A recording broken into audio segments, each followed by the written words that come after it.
ভাই হাতে কি ভাই এটা? ভাইয়া হাতে 3000 ওয়াটের একটি head dryer. 3000 watt? 3000 watt, yes. আচ্ছা, এই আপনারা দেখতে পারবেন আমাদের 3000 ওয়াটের যে হেড ড্রায়ারটি আমি অফ করে নিব। জি। হেড ড্রায়ারটি আমি অফ করে নিব। 3000 ওয়াট কালারটা জাস্ট দেখেন। আপনার এই কালারের প্রোডাক্ট কিন্তু বাজারে ভেরি রেয়ার, আনকমন।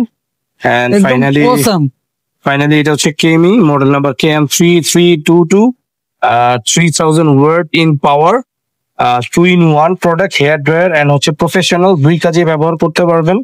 যারা পার্লারের জন্য নেবেন তারাও ব্যবহার করতে পারেন। খুবই প্রিমিয়াম একটি প্রোডাক্ট। আর এটা যারাই নেবেন আশা করি ভালোভাবে ব্যবহার করতে পারবেন। এটার সাথে একটা আলাদা একটা হেড দেয়া আছে। আলাদা হেডসেট? হ্যাঁ, আলাদা হেড দেয়া আছে। এই যে দেখতেই পাচ্ছেন আলাদা হেডটি, এইভাবে আলাদা হেড দিয়ে ব্যবহার করতে পারবেন। এক কথায় জোস একটা প্রোডাক্ট। নিতে পারেন অনলি রিজনেবল প্রাইস।